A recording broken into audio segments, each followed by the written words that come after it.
soki kovanda pona dialogue esalama malamu tosala ngona mutu oyo aza likolo wazotinda bango so tosole M23 mosala pamba so tosoleli me kotikala mpe kosalama te so tosoli na Rwanda ndenge nalukaka ngo tosola na Rwanda natuna ye me Rwanda mpe akodeside na ye moko te parce que na bato batinda ye donc malamu tosolola na bato wana oyo baza na mutu bapare ya Rwanda wana tovanda na bango tosola so balingaka nini na mboka ya République démocratique du Congo wana nde ko mitungisa président Félix Tshisekedi azoko mitungisa tosola comité international mais toyebi ke na tia ya Mobutu communauté internationale même na ba Brazzaville communauté internationale asimbaka bato wana te mpona nini minere nyonso azoko exploité mboka ekozwa 20% bango bazwi 80%.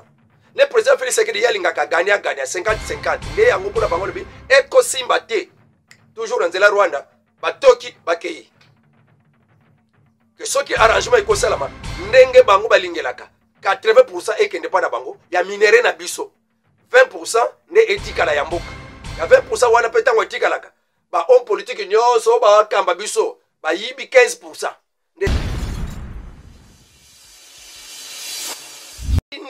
Tindika télévision nde tozali awa lelo tobeta masolo apesi déjà titre na ngai je reconnais mes erreurs wana Félix Tshisekedi azoloba mbote na bino nyonso papa Kelly et papa Rife Kisombe pe na sima kamera papa Kapaya pe bandeko nyonso bawazali ono bisikani sobzali tolala kikimya te nayebi ke boza pe kimia te me tika boyokana mpe mongongo ya mwana manyanga wazo kopanza lelo pe koyeba mboka tokomi wapi pe tozokende wapi touti wapi avant oyeba koloba pe kozwa position nazala na ngambu ya Fayulu ya Seniko ya Katumbi ya Kabila to nazala na ngambu ya M23 Kagame to communauté internationale. Ok wana nde oza abonné te alekana ko s'abonner like commenter, partager émission Nasengo Penza, si j'aime.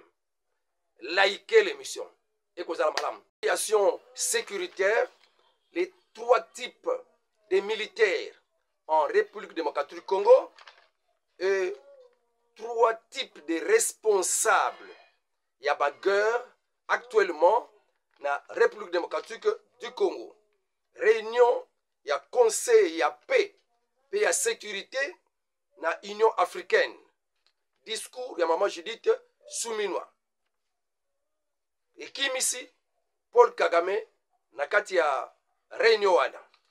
Masolonde tokobeta, ne yangwana. Tozobanda. Humiliation totale. Yamboka nebiso, la République démocratique du Congo. Suite, il y a ba repli stratégique.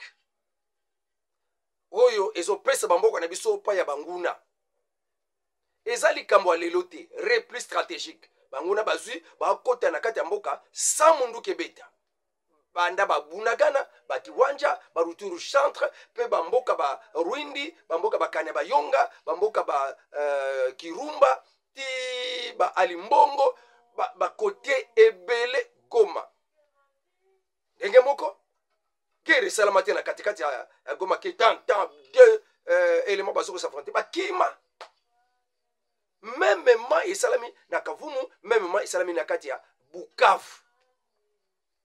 Quelle humiliation! Est-ce que ba officier ya mboka ya RDC bazoyeba type ya humiliation o bazo mema na kati ya mboka pona kosala ba trahison des hommes politiques. Vous savez comment mboka eza humilié dans le monde. Ataba oyo ba yeko pesa biso aide. Bazo zwa biso lokola banani. Bango moko bana mboka bazo teka mboka na bango. Biso tuuti musika ndeto défendre ngo. C'est comme cela que même ba Burundais ba bima na bango parce que bazo kamba mape kaka na commandement ya mutu FARDC. Comment ba FARDC ba lâcher na bango biso ndeto tika na bitumba. Tozongi toke batela tamboka na biso parce que kuna ba militaire nyonso baza uni bazonga kasima te malango mauto akufela na kata bitumba. En tout cas humiliation ya boyendenge nazotela bino sikoyo général moko officier moko apesa baningane conseil kolandisama makambo tozomona que totieli armée confiance balapa ndai bayebaki ke armée efutamaka mpenza te banda na te ya mobutu me balapa ndai bakoti armée me kokota na kati ya armée ya de ces vieux loups là-bas oyo baserva kaka le diable bazolâche e oyo ya se wana baza bavictime. C'est pour cette raison lelo tomtobeta na lisolo wana l'humiliation ya mboka na biso République démocratique du Congo nulle part ailleurs ke bato badesida mpona kobatela mboka balapi ndai mpona kokoma bamilitaire mais la confrontation bazolâche. Pourquoi ça? D'abord homme politique ebele batravailler na bango avec l'ennemi nulle part dans ce monde. Au monde ANR DGM travailler pour l'ennemi mais azamona mboka nulle part ailleurs. Bato baza ba militaire ba officier mais ils travaillent en connivence avec l'ennemi mais il y a une fois des Congolais nulle part ailleurs parce qu'Azu Mbongo, Azu Kanyaka il peut trahir facilement. Or que la panda est pour défendre l'intégrité ya mboka. Mais ce qui te dit que tina ba humiliation ya boye po ba mususu ba moni ke non biso toza batuya nani au porte-parole ya ba wazalendu aloba kango ke na kati ya armée oyo ba trois types de militaires. Et c'est ça qui fait que RDC est comme fragile. 3 types de militaires na RDC, ils ont commis ça RDC fragile. La nana non ce qu'on conseille à officier oyo nazotie la yo. Si vous êtes en connivence avec l'ennemi, en tout cas, mes chers officiers, le moment est venu où nous devons changer. Regardez l'honneur d'un officier. Honneur ya officier. Mutumoko boyazu mundu kilelo. Lobi aye avandisio nase. Yo kanisi bakope sopete wana. Yo kanisi qu'ils vont vous considérer. Ils ne vont pas nous considérer. Si vous vous trompez, moi je vous rappelle. Nazoye bisabino ke bozonge la mayele. Boyeba ete. Nous devons consolider les acquis comme l'a dit le chef de l'État. Donc, ce que nous avons, nous devons les garder. Attends que là, Nazala, mais tout là, Nazala, Mboka, Nabiso. Okokima, Wandengo, Zawana, Ozata, na $1 te. Okokati, sa, Olongoli, Teni, Okati, si, na Zambie. Zambie, na Koyambayo. Tanzanie, na Koyambayo. Mboka, ni, na Koyambayo. Okomona, passe. Officier, Oyozo comprend déjà que non. Il y a de ces officiers. Mais bazala kati ya makambone ya koteka mboka. Type ya liboso ya ba militaire. Ba affairiste. Ba kende musala pona ba faire ba tongi ba ndako ba tongi ba building et bazaka kawana pona ba faire. Bazana ba karimini ba jeraka ndenge kabila tikela bango masolo yango. Ba lingi pe masolo ne continue même la terre président Félix Sekedi. Mais baye kokuta na ke mba militaire il fallait que baza la pena bakari minier ba comme ba faire parce que bango ba la pandai pona kubundela mboka. C'est pourquoi ba militaire wana ba feriste ba monique régime ya président Félix Sekedi ezotia bango na kaka malamu kutu bazongela na bango na régime ya kala moto apesa bango liberté ya kosala nyonso ba se comporter lokola ba roi. Ndena yangwana tozo nyokwama ba militaire baza ibele mais baso ba vandela ba kariminier ba koma ba surveillant ba site minier ba protecteur ba garde ya ba site minier on dirait que ba la pandaye pona ko bobo batela ba kariminier ya ba libanais ya ba chinois ya ba indien ya ba pakistanais ya ba particulier na kati ya Kinshasa ba militaire formé ba affairiste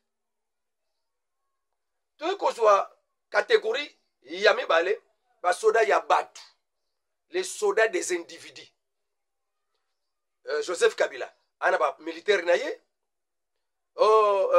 papa Musuzwana ana ba militaire na ye homme politique Musuzu ana ba militaire na ye mususu wana ba militaire baya na mixage brassage wana bayoka ka ordre ya Kagame parce que baza wana na ndenga mixage na brassage bakor et sala ke baya na kati ya armée mutu na mutu ndenga kota na armée aibike nga mutu atindaka tel nga mutu atianga na place hotel akoyoka ka ba ordre na ye akoyoka kutu ordre ya président aza en place te catégorie mususu.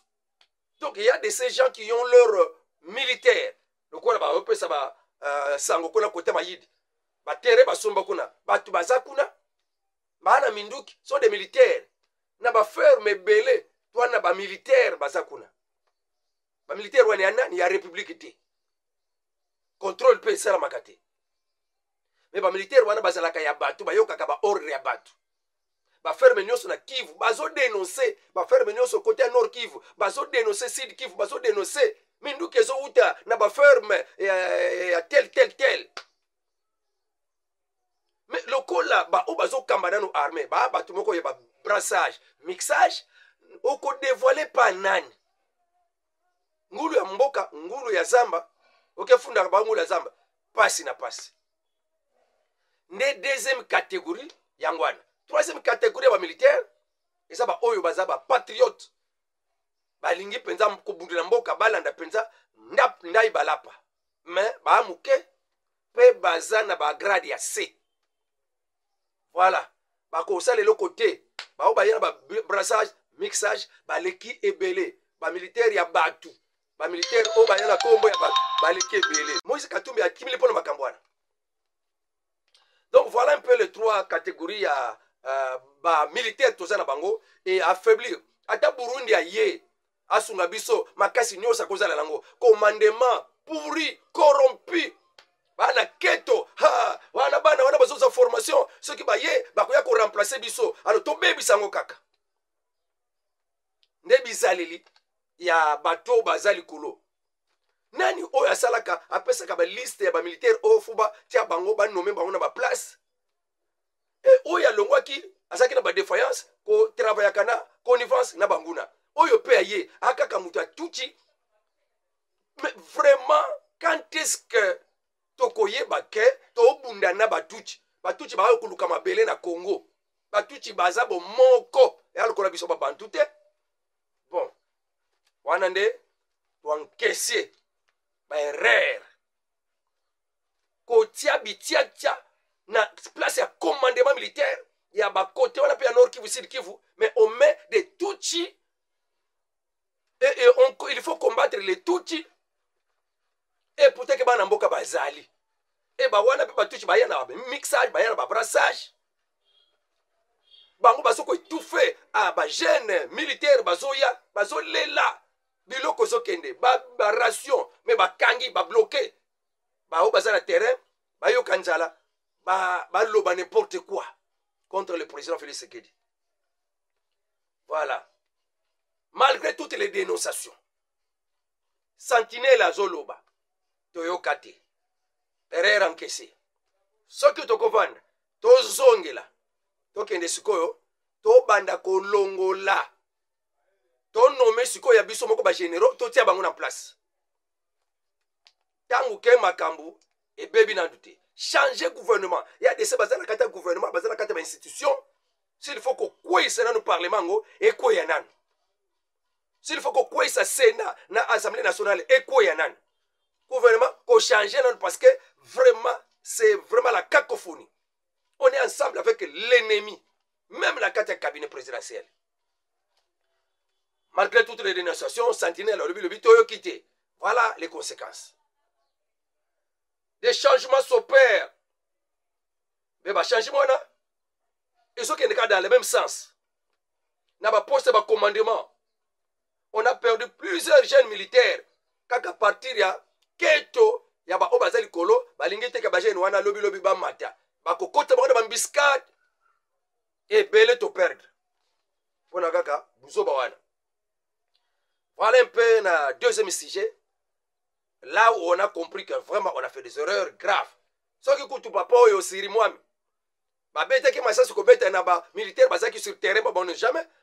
Donc kufa pa mbate, kufa na yo elongo. Ba mo babete qui m'a dit.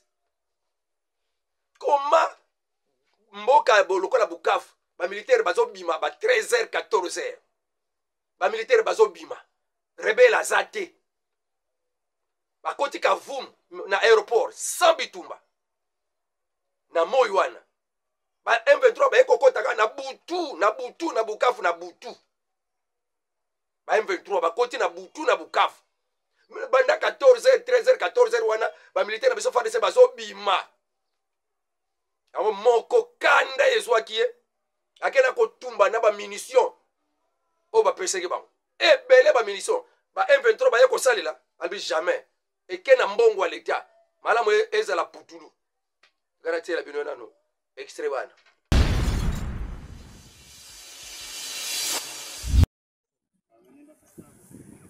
mbega ikibuga cy'indege cya Kavumu kabisa Kavumu Tombe ibifaru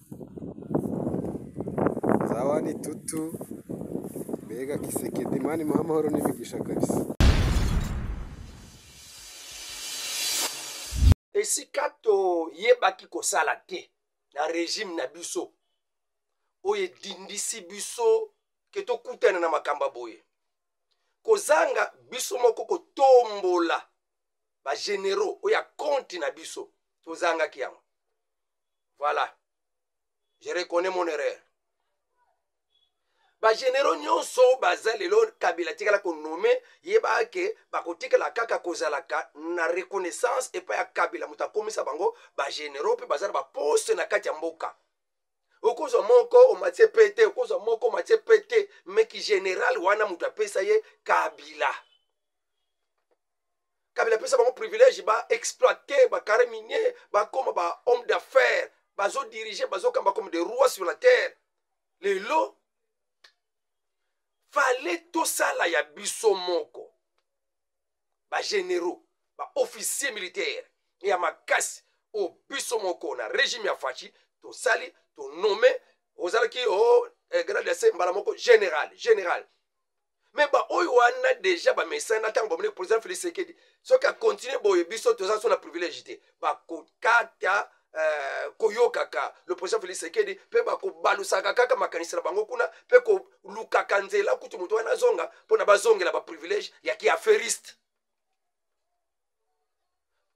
Fallait totombola oyo ya biso moko ba généraux oyo ya biso moko to nommé oyo ya biso moko ba généraux na ngonga na biso na reine na biso ya président Félix Tshisekedi. Voilà ya liboso oyo tokoki kotanga na kati ya régime na biso erreur oyo tosili kosala bato wana toyebi bayana ba mixage toyebi bayana ba brassage bato bayeboye batinda bango na but oyo bazake azane militaire ya tel ba ferme belé na kati ya mboka ya République démocratique Congo ezana ba militaire bazalaka ya nani ya mutu songolo eyebani tokokaki ko kende kosala bafui tokende kolongola bango kuna te parce que bazala compte ya mboka Congo te armée wana sikoyo bana FARDC te baza pona nani basalaka pona nani. Donc nous avons permis des gens militaires mais qui ne sont pas dans les FARDC et belé pe bazaki na kati ya FARDC incontrôlé indiscipliné bakoyokalaka mokonzi ya mboka te. Sanko c'est une erreur. Parce que côté à la Kabango, on a côté Maïdi, oh côté ferme tel, oh côté ferme tel, oh côté ferme tel. To yebike bat bazakuna. Service de renseignement pe ayoki. Pas chaque fois papa dinosaure, le communicateur du chef de l'État. Donc on kaka mutango za la kaliboma nsoka, il dit des choses. Il y a vérité. L'erreur qu'on a fait de ne pas écouter aussi papa dinosaure na ba révélation na ye tumona ke kaka lokola mutu wana ndeti mutu esala kate ndeti mutu wana zaboye ko boa kisa makambo zoloba or que c'était des choses tala siko makambo zo concrétiser ezo kokana ezo ko se réaliser o kaka papa dinosaure abandaki ko dénoncer pona ba officier keba toyoka na bisote. Donc tango mbua azoko ganga ndenga moni munguna mbua aza sentinelle soki kaka mutu na kata ndako ayokelaka sentinelle te yebaka après ya kokufa. Une autre faute grave oto koke kosala une erreur grave. Anande, tant pendant nous et soukité. Il y a encore de l'espoir. Il y a encore de l'espoir pour nous zongela. Parce que tous tali sanan. To mona to vandi sukoyo mukonza mboka. Biso ba communicateur to zala kapelo kola ba renseignant. Service ya renseignement mobimba. Nous sommes en contact avec Batunos Bazana ba coin ba communiquer kabiso bilo musuto lobaka. Omona ka lokola biloko moko ba rimer. Or que na renseignement information nyonso ezala rimer ezame ba rejeta kangona nuteme kende sikona ko kota ko examiner ko yeba réalité nena tangwana. Bokomona que makambo to yokaki ezaki na kaka. Mais c'est une réalité parce qu'il n'y a pas de fumée sans feu. On a vu ya Délice Sanga kuna na kati ya Kasai Central. Ya Délice Sanga na Louise. Tonga piste ya atterrissage ya avion. Mais à libre, mutaboye mbala moko na to pesa ki communication. Ndiaza déjà aux arrêts. Na ba département na ye.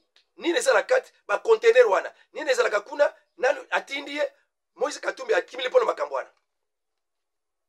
Donc voilà un peu les trois catégories militaires tozana bango et affaiblir. Ata Burundi a ye asunga biso makasi nyosa kozala lango commandement pourri corrompu bana keto wana bazoza formation ceux qui ba ye bakoya ko remplacer biso alors to bebisango kaka nde bizaleli ya bato bazali kulo nani oyo asalaka apesaka ba liste ya ba militaire oyo fuba tia bango ba nommer bango na ba place. Maintenant tant président azalaki na Allemagne alekaki na kata interview aye ko pointer trois ba commanditaire responsable ya guerre actuellement oyo ezoleka na kati ya este ya mboka RDC.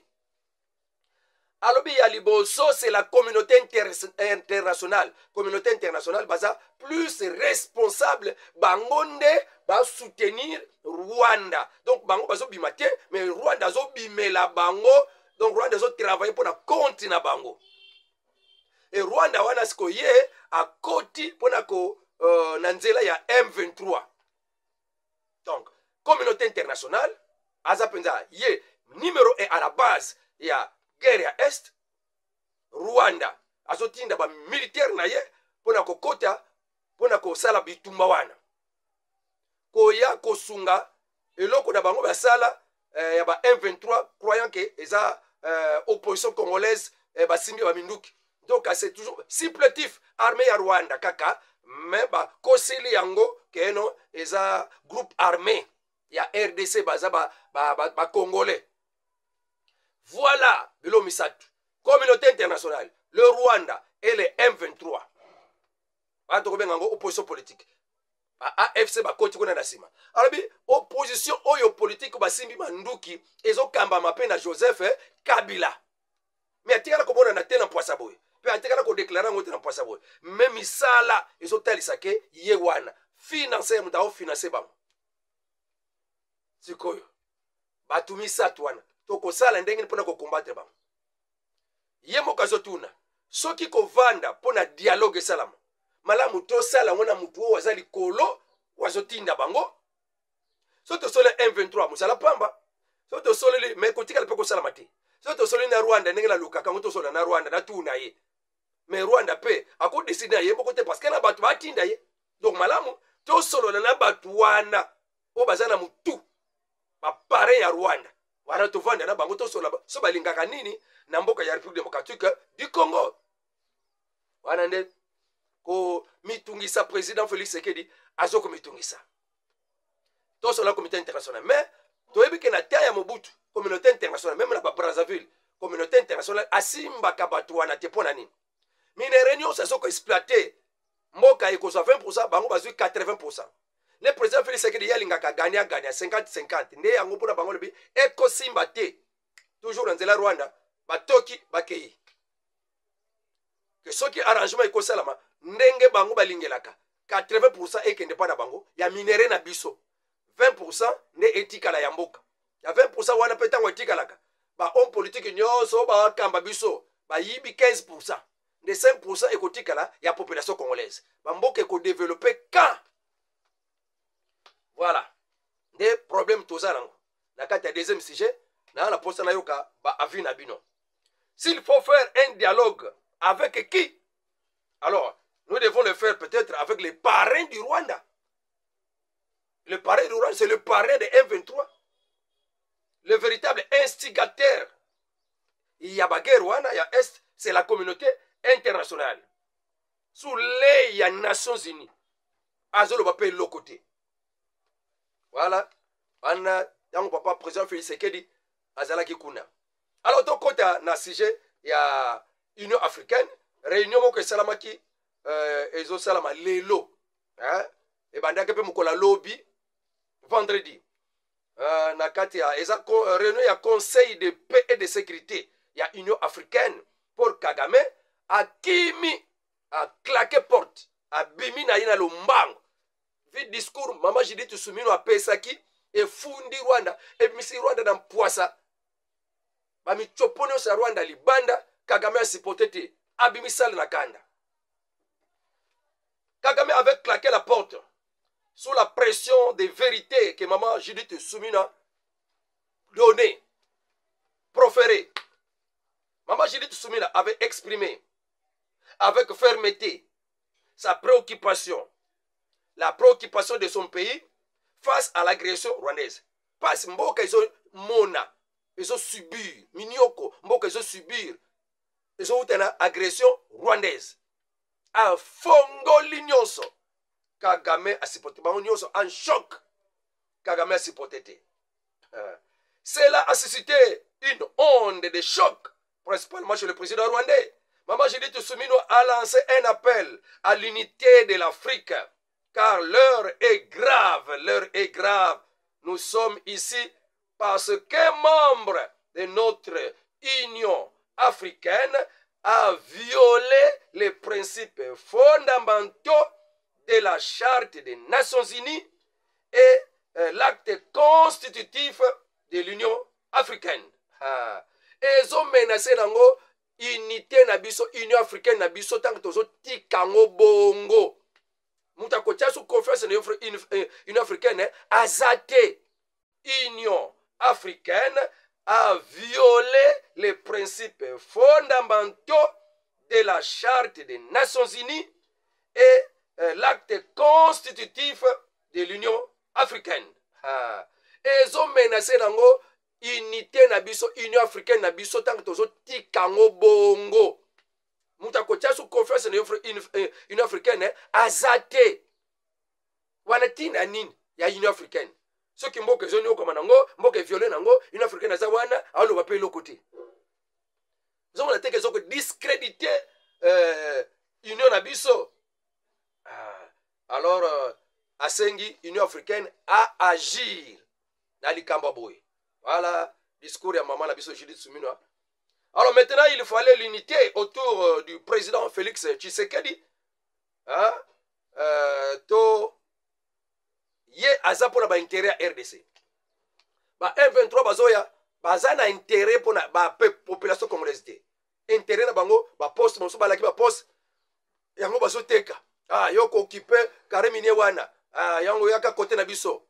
Mais population congolaise. Tala na Goma. Pona kolobake, n'y a rien, il y a intérêt à la population. Nini bazo sala ba M23 wana. Bazo boma chaque jour. Et kobanga ya batwa bandeko ya Bukavu yangwana. Que papa mo constituant mutu musu akolobela biso te. Papa soko kangi munoko eza pasi. Tolobaka la patrie ou la mort. Signé yoma. Toyoki ke akore ya risse sinama. Toyoki ke Tchad atindi aurafo. Toyoki ke Mali bazala posa koya. Toyoki ke Afrique du Sud eza wapi ou bien eza aventure. Et eza batobela bazo kondoko sauter kokende au-delà pour nakoloba le président, c'était un aventurier. Na tomboki na ba groupe. Koyoka batere mona. Bino boyebi tina ya guerre oyo. Boyebi to obundela banani. Le président a la volonté, mais l'entourage et l'armée qui devait défendre le pays, bango moko va se céder parce que balingina bango munguna aya. Pona bango bakozala bien, pona bango bakozala mais population va se te à la coutute. Banyo komanda bango. Mboka ete kamanango. Ils n'ont pas souci, il y a population. soki na kati ya nzoto banticorps ekokosala so mosala te nzoto eza deja ya kokufa Congo eza deja ya kokufa so tolamuki te bamilitaire bazwi conscience te bahomme politique bazwi conscience te epe soki erreur na biso tokorige yango te ya kotalaka bato bazotrahir on les regarde librement ça c'est encore un péché grave tosalaka voilà je reconnais mon erreur ntango nakoloba bongo je suis fatigué je reconnais mon erreur bani kosite déjà ebele baerreur eza ebele tokosite donc mpona koloba ke ntango tocomprendre tovandi tocomprendre baerreur tosali ndenge bato babengi biso sikoyo toolaka bino ke toobongisa rien n'est trop tard on peut récupérer Goma Bukavu mpe baterritoire nyonso tout est possible et rien n'est impossible tocomprendre baerreur nyonso wana maintenant je reconnais mes erreurs yango titre naoloba sikoyo en tant que régime la kati ya président Félix Tshisekedi je soutiens le président c'est la volonté politique mais entourage bato bazotravers na kati ya mboka nayebi ke moto wana na tie na aner na tie na dgm na tie chef d'état major basala mosala nga naza libre nazoyoka barapport mais bato yango bazotrahir mberi nyonso eyelaka mpa na ngai me na motema na ngai na kati ya kavumu soki otali bachar de combat basundoli bachar de combat epai baennemi bitumba eza te bakimi na bango bachar de combat oyo esombami na mbongo ya leta président Félix Tshisekedi asombi yango mpona armée ezwa makasi ya kobunda mais tala bato oyo qui sont vraiment nyonso wana mpo basimbisa président Félix Tshisekedi touche caméra lobango déjà bakomi na katana bakomi boye kala mingi te nous n'avons pas de possibilité de capacité ya kobundisa bango aproclama déjà réussite kokota ya monguna déjà na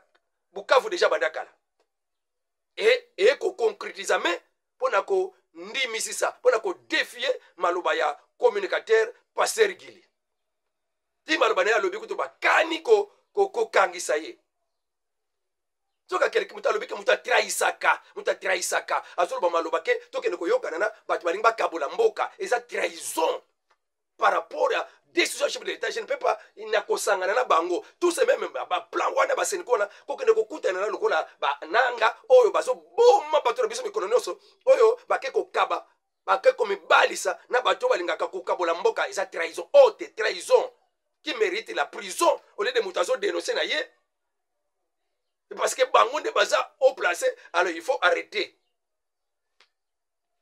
ça c'est vraiment grave ça dans notre république aujourd'hui avec blocage nyonso tozomona ezosalama na mboka donc ezomema humiliation en tout cas eza pasi peuple congolais tozalaka nsima soki président Félix alongwe baresir kolongola ye papa tokoti na kati ya bowumbu ezangi suka kolekana Congo belge aujourd'hui avec blocage nyonso tozomona ezosalama na mboka donc ezomema humiliation en tout cas eza pasi peuple congolais tozalaka nsima soki président Félix alongwe baresir kolongola ye papa tokoti na kati ya bowumbu ezangi suka kolekana Congo belge kolekana état indépendant du Congo ya Léopoldville ya Léopold II pardon ya Léopold II po Congo belge bazonga na 1908 ti na 1960 wana Congo belge mais 1888 ti 1908 wana état indépendant du Congo ne banyokola bakongole kokata bakongole maboko bato bakomaka moto azotambola ebele atuluka bato batambola bazaka maboko te ça c'est carnage esalama ntango wana ya kosakana te mpe minyoko balobiki te papa osoka kobi mabe tolongola ye mboka topesa yango na bokambami ya Belgique nde ediminia moke mais combien de fois banoir bazalaka fue te nzambe asunga biso mpona bokangolami eya na mboka nzambe atindi biso mvuluzi me tobenge ye fantôme yaka lokola Yesu Kristo atindi bayekoli bokatisa nano asilisi komultiplie bamapa balie na bambisi ale boprésede ngai bakomi na kati ya bwatu mupepe Yesu Kristo azolanda bango na nsima batalaka moto pembe babengi fantôme ngai bobanga te eza ngai le président Félix Tshisekedi eza yende tobe obenge fantôme la venturier il est complice Mais c'est lui qui a la solution. Peut-être à Tindama. Mais il a été envoyé pour la délivrance de la République démocratique du Congo qui a tant souffert des années. Guerre Bandi a 30 ans. Oh, ben, le président Félix complice. Il y a Zalaka avant 30 ans. 30 ans, il y a Zalaka complice. Il est l'un des seconds, le président Félix complice. Changez Maloba. Yesu Christ a pour big ça va yekoli, ma bengue fantôme. Mais t'es un fantôme té. N'a pas le président Félix a complice avant fantôme té. C'est lui la solution à la délivrance. Il y a Boatou Nengezo Dinda. Paul Pierre Alobi, ce que Zayo, Yepsangala Tamboul. Abani Peko Tamboul. Mais a Dindi Ponade, Kondi Mezangi. Donc, et là, quand on benga fantôme, et là, quand on benga complice, et là, quand on benga, oh non, Yende Moutaza la base, il n'y a pas si à Congo, nous avons Yende solution. On veut rater la chose. Ce qui kaka accueilli papa Félix Sekedi, n'a pas sabino Congo, tous ont un esclavagisme, qui y a libéla. Pour bamindele bako permettre sous témoin en mboka, aya kovanda na kiti wana bokonzi. Kagame va dominer sur le Congo et élimination totale. Yaba Bantu. Wane bandi déjà. Ok, je suis à la fin de cette émission. Dieu voulant, toko kutana mukula lobi. Que Dieu bénisse tout le monde. Que la victoire soit de notre côté. Avec Dieu, la victoire est certaine. Hein? Balubi peut que toko perd l'espoir de tant que tu es vivant. La victoire est certaine. Au revoir. À la prochaine.